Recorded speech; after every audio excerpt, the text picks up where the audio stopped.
rapaziada, beleza? Mais um vídeo aqui no canal, dessa vez para a gente analisar uma conjuntura que está parecendo interessante aqui para alguns fundos imobiliários, né? Principalmente esse aqui que eu vou falar, que é o BCFF11. Mas antes de tudo, sejam bem-vindos ao canal. Aqui eu falo sobre ações, normalmente mais voltado para uma análise fundamentalista de value investing, falando sobre valuation, falando sobre contabilidade, etc. Eu já trabalhei em fundos de investimento, né? Trabalhei 10 anos no mercado, analisando ações, fazendo valuation para gestor de fundo, etc. E agora estou fazendo algumas análises aqui no canal, dado que a gente tem um clube de investimentos aqui com um sócio e a gente atende alguns clientes também, né, fazendo recomendação de carteira, beleza? Bom, normalmente eu tendo a ser um pouco contra investimento em fundo imobiliário, principalmente para quem está num momento de construção de patrimônio, aí dos 20 aos 40 anos. Eu acho que nessa faixa de idade é muito mais inteligente tu buscar ativos que tendem a se valorizar mais, né? A taxa de retorno seja mais alta, a taxa de retorno composta ao longo dos anos seja mais alta, para tu construir patrimônio e viver de renda mais lá na frente. Mas para alguns perfis de pessoas, principalmente aquelas que já construíram um patrimônio e querem só ter uma diversificação e ter uma renda ali mensal e até o fundo imobiliário tem esse benefício de ainda, né, não ter imposto de renda. Eu acho que isso pode até ser revisto no futuro, dado que o governo quer sempre pegar mais dinheiro, né? Isso pode fazer sentido para alguns perfis, né? Essa pessoa mais velha que já construiu um patrimônio. Mas como um value investor, às vezes a oportunidade pode aparecer em qualquer segmento, né? Desde que o preço de mercado seja muito abaixo do valor, né, intrínseco desse ativo, né? E é o que está me parecendo um pouco aqui esse cenário de fundos imobiliários, tá? Principalmente esse aqui. Eu vou começar a análise aqui mostrando um pouco da parte conjuntural, né, do porquê que isso aparece assim interessante. Depois a gente pode entrar aqui um pouco na parte do fundo para entender o que que tem. Mas lembrando que isso não é uma recomendação de investimento, eu ainda estou analisando para minha própria carteira, estou analisando se faz sentido, até para alguns clientes, mas eu tenho ainda que aprofundar um pouco mais a análise e esperar o dividend yield ali chegar a um nível que eu estou buscando, beleza? Bom, o primeiro passo dessa análise aqui é entender a curva de juros futura, porque tem uma correlação muito grande o juro futuro e o preço dos valores de títulos imobiliários, né? Principalmente de apartamentos, FIs, etc. Né? Então, esse aqui é o site da Ambima, onde a gente tem a curva de juros futuro, né, da Selic. Então, basicamente, aqui é uma curva que projeta o valor da Selic futura de acordo com o que o mercado está pagando. O que o mercado está pagando são as NTNBs, né, de cada ano, a NTNB de 2030, 2035, 50, 55, etc. Então, o que o mercado está prevendo que a Selic vai ser nesses anos, eles constroem uma curva de juros futura, né? O mercado faz essa curva e todo dia ela se move, de acordo com que o juro de tal ano está mudando, ela vai para cima e para baixo, essa curva vai movendo, né? E vai influenciando o mercado. No momento ela está com esse formato assim, onde ela cai, né? Ela continua se movendo de queda no próximo ano e nos próximos 2 anos aqui, e depois ela volta a subir, né? E a taxa de juros de longo prazo ela é mais alta do que a de médio prazo. Isso é um fator raro, normalmente ela tende a ser mais retilínea, né? Ou ela cai, né, sequentemente até os vértices maiores, ou ela sobe, né?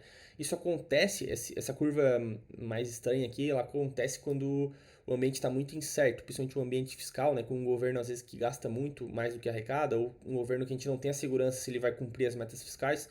A taxa de juros longo prazo ela fica meio que num limbo ali, né, e que ninguém sabe para onde que ela vai, e aí às vezes ela fica essa curva fica meio que racional, né? A de longo prazo fica mais alta que a médio prazo.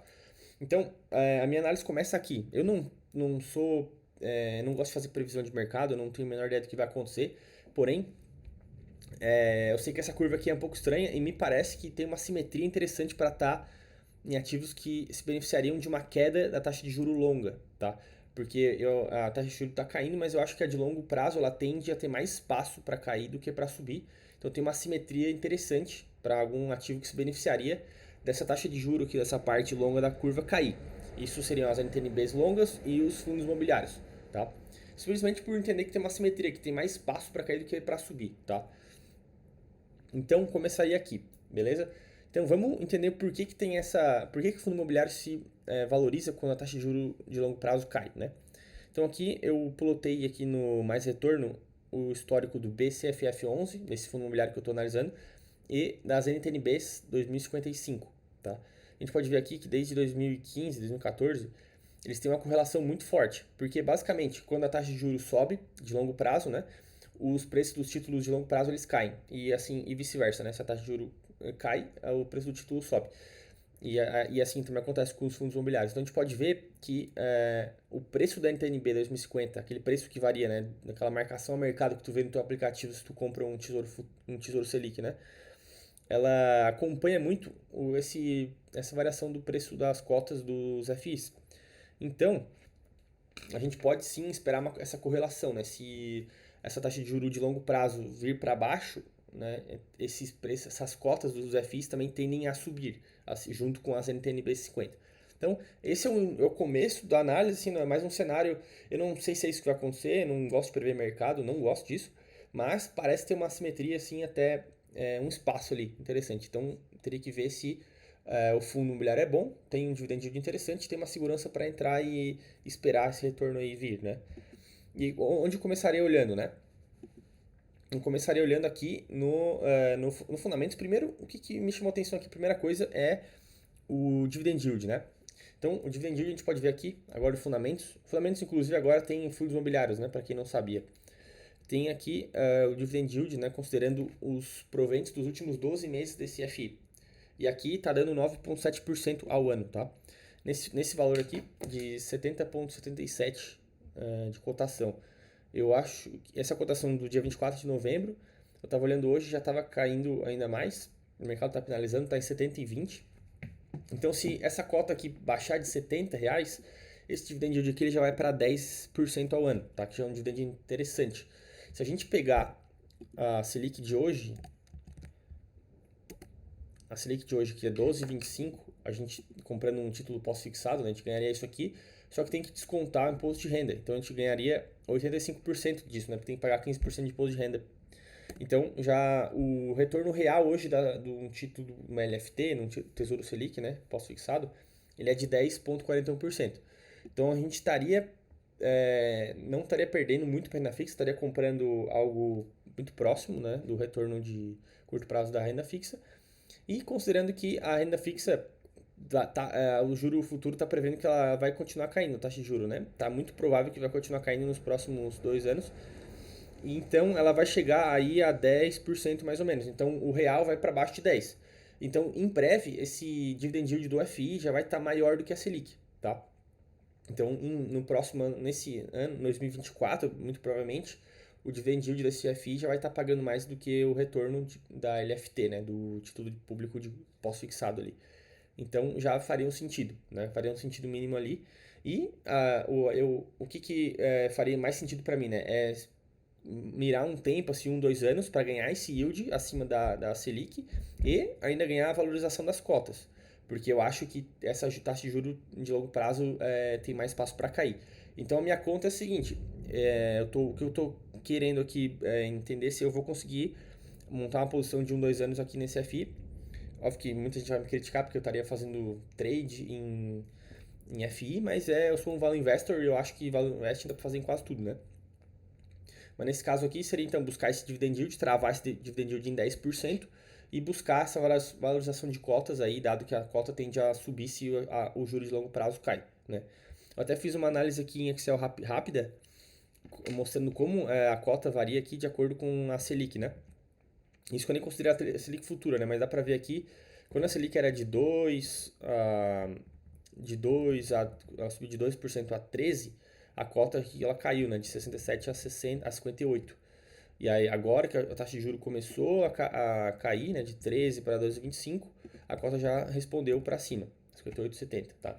Então, daria para buscar talvez uma valorização de cota de 8 a 10%, mais o 10% de yield, dá um 20% ao ano. Se segurar 2 anos, dá para buscar 20% ao ano em 2 anos. Para mim já é um retorno interessante, tá? É o retorno que a gente busca em ações normalmente, retorno composto de 20% ao ano. Beleza? Então, eu vou estudar um pouco mais, não é uma recomendação de compra isso, né? Mas eu vou estudar um pouco mais esse fundo, eu estou começando a entender um pouco mais os ativos que tem lá dentro. Mas o que me parece interessante é que é um fundo diversificado, né? Já foi muito recomendado por alguns influencers e tal, mas eu acho que ele ficou meio esquecido aí. O interessante é que ele é um fundo diversificado, então comprando apenas um FI, tu consegue estar diversificado em várias classes de FIs lá dentro, porque ele é um fundo de fundos, né? Então lá dentro tu vai ter fundo imobiliário de CRI, fundo imobiliário de laje corporativa, os próprios CRIs, contratos imobiliários, que são esses contratos atípicos, shoppings, renda fixa, etc. Então, se tiver algum FI ali que está com problema e tal, tu vai ter essa diversificação que vai te segurar e te dar segurança, né?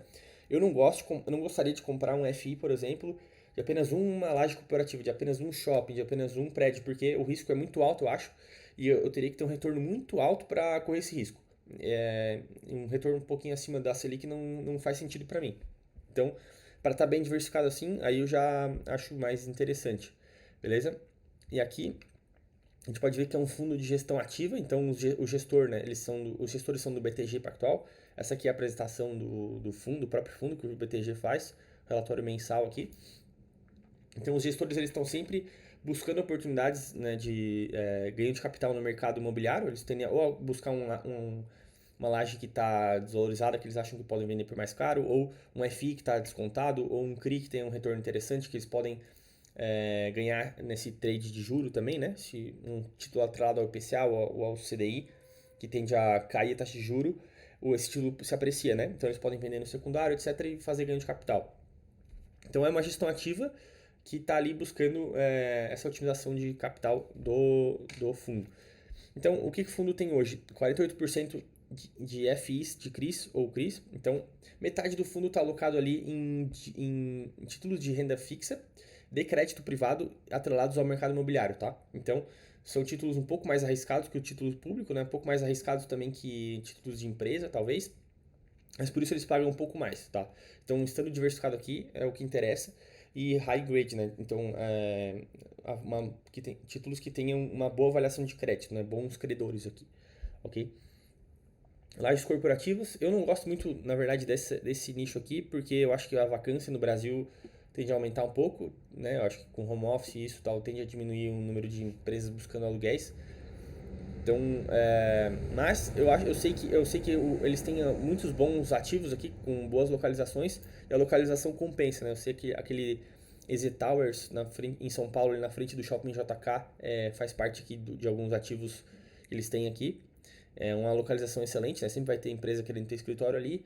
Então a localização pode compensar, né? Esse risco aí que tem maior hoje de ter esses escritórios sobrando, né? Nos prédios aí hoje, beleza? Então é isso, é uma diversificação interessante aqui dentro. Obviamente a gente tem que ir fundo por fundo para olhar. Então o que eu vou fazer aqui, né, analisar um pouco mais profundamente, é pegar aqui os principais FIs que eles têm na carteira, que eles divulgam aqui, os top 20. Se a gente pegar os 5 primeiros aqui, ó, já dá quase 40% da carteira. É pegar esses principais aqui, olhar um por um o que tem lá dentro, que tipo de classe que tem, que tipo de risco tem, né, desses CRIs e dessas lajes. E tentar entender se tem algo aqui que poderia causar algum impacto na carteira, mas mesmo se um ou outro FI aqui tiver um impacto muito grande, se, por exemplo, não pagar proventos de um mês, ou ter algum default ali, né, inadimplência alta, vai ter um pouco impacto na carteira, no provento geral, porque a carteira é muito diversificada. A gente pode ver que tem 20 FIs aqui dentro, né?